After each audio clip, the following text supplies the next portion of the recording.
Get set, podcast listener, and be ready to win with your mentor, motivator, and marketer, Cam Roberts.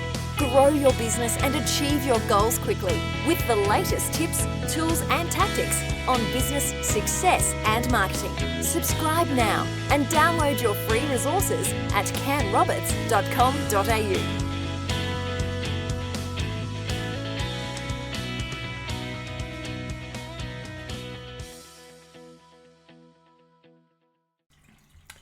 Hi, Cam Roberts here. Welcome to another episode of Personal Brand Talk. It's the podcast where we break down the secrets of world-class branding and marketing so you can apply them to grow, scale, and dominate your niche.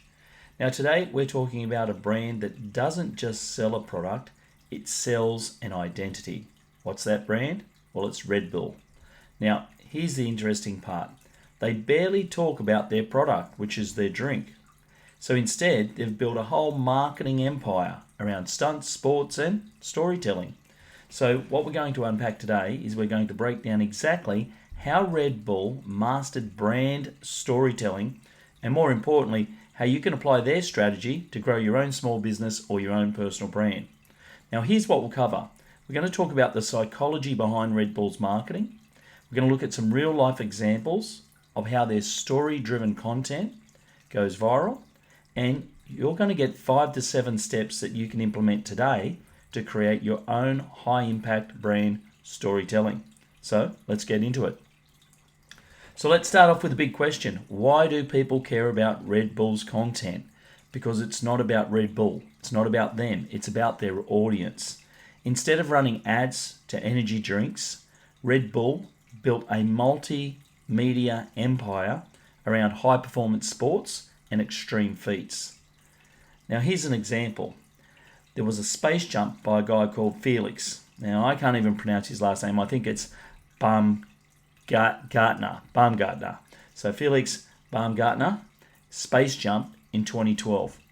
Red Bull literally took storytelling to stratospheric levels when they sponsored Felix's record-breaking skydive from the edge of space. 8 million people watched the live event. It was a live event that was broadcast across YouTube, and it made history.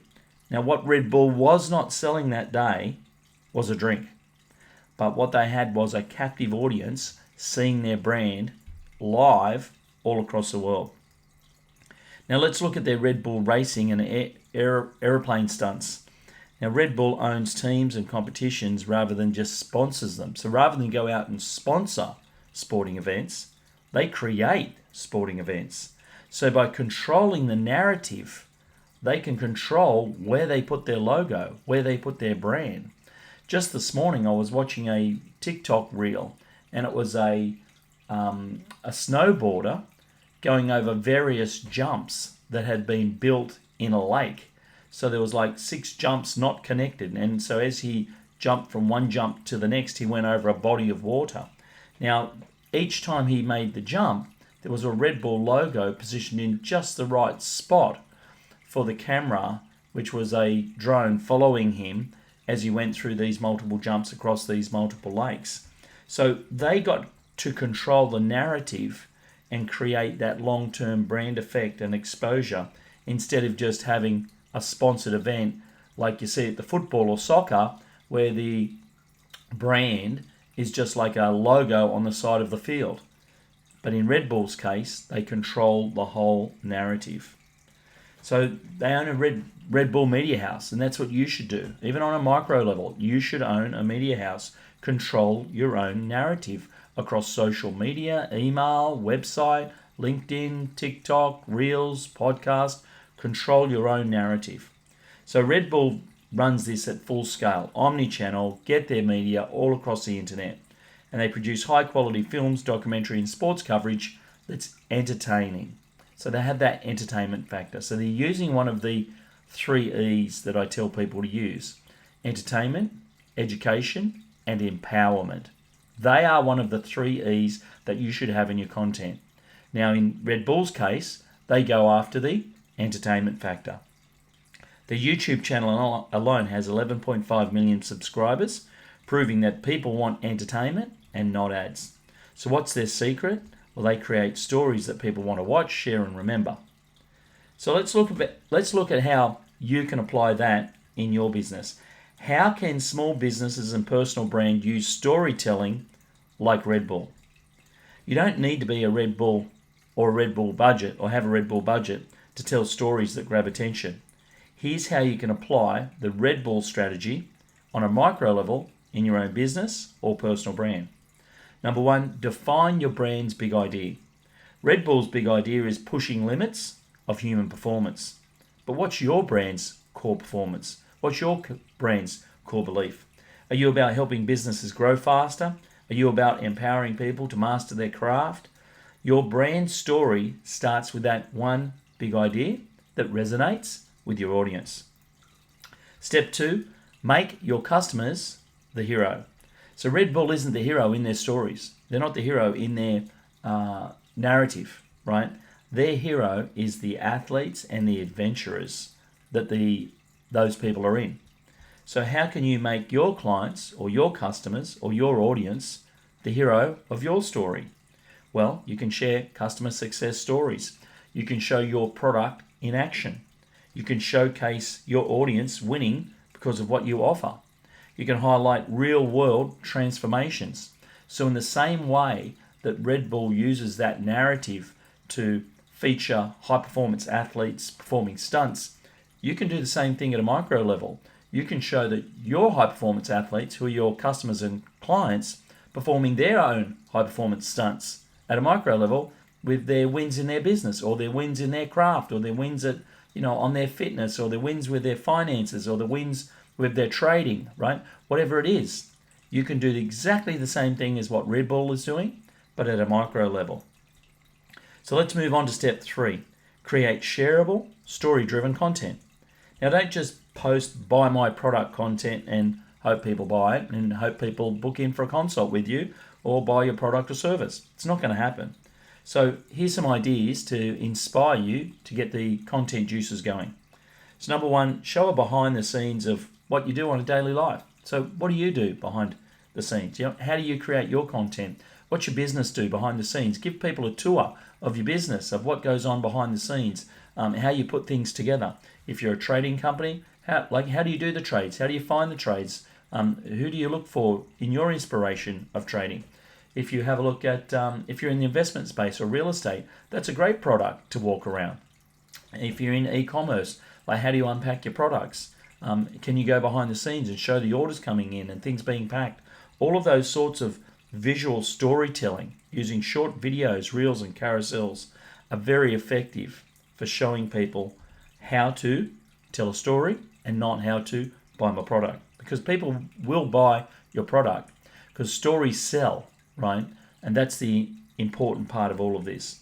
So step 4, own your own media. Don't just rent it out. So Red Bull owns their media channels. So their media channels are YouTube, events, publications. So instead of just posting on social media, think about having your own live podcast, doing your own live LinkedIn Q&A, doing your own video series, building up that blog or that email newsletter or the EDMs that people want to open. Keep them informed. Create a signature event or challenge or even a live local event. It doesn't have to be huge. You could be a speaker. You could speak on stage and hold your own stages. You don't have to speak on other people's stages. You can hold small workshops. We've done amazingly well positioning some of my clients in what we call small workshops. So no big stages, no 100, 200 people in a room. Just put 30 or 40 people in a room. Sign 5 to 10 people up a time using that small workshop model and just repeat that workshop model 6-7 times a year. All of a sudden, you've got all these new clients that you wouldn't have had before. Step 5, partner with the right people. Red Bull doesn't promote itself, it aligns itself with extreme sports icons. You can do the same. Collaborate with like-minded people. Who are the influencers in your area? And not just influencers you see on the internet, but if you knew someone like Mark Burras from Yellow Brick Road, if you knew a Robert Kiyosaki, right, or someone like that, who's an influencer in their space, get those people on your podcast show. I know I've had many great influencers on my podcast show, and people have reached out to me and said, "Oh, I heard you interviewing so-and-so, and I was wondering if, I can work with you." And so, I end up attracting clients because I've had influencers, and not just like quote-unquote influencers that just make money out of Instagram.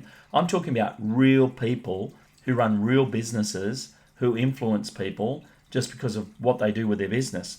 Those people are the people you want to connect with.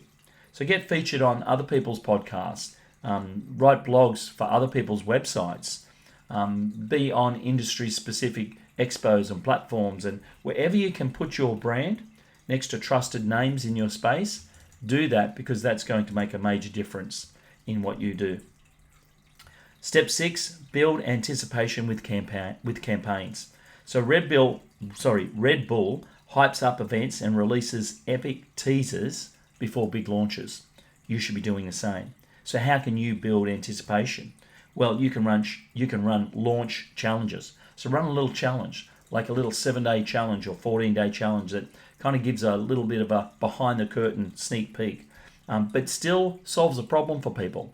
Like, they still get great value out of the 7 or 14-day challenge. Show them some behind the scenes clips, show them exclusive previews, use storytelling to create the launch and the pre-launch challenges. Step 7, be consistent and play the long game. Red Bull's storytelling wasn't built in a year. It's been decades in the making. So don't give up after a week or two. Don't give up after a couple of months. I see so many people, they say things like, well, I experienced this. I don't see it. I experience it because they talk to me online or in Zoom calls or on a WhatsApp call. And the one thing they say is, they say things like, oh, I tried Facebook ads once and it didn't work. Oh, I tried, doing SEO once and it didn't work. I've done, email marketing before, it doesn't work. I don't read emails, so email marketing doesn't work. Well, if you don't read emails, doesn't mean that no one else does read emails. Another one is like, oh, SMS marketing doesn't work. Our audience doesn't like SMS marketing. Well, if you did all of those things and told stories and just didn't sell and pitch, you would find that omni-channel approach using storytelling and branding would work very effectively. So you don't need viral moments. You just need consistent storytelling. So keep showing up, keep sharing stories, keep having that omnipresent approach of being on multiple channels, and pick your best channels to be on where your audience is hanging out, and you'll be part of something bigger. You'll start to build momentum. So let's recap. Red Bull wins by telling stories, not selling products, and you can do the same.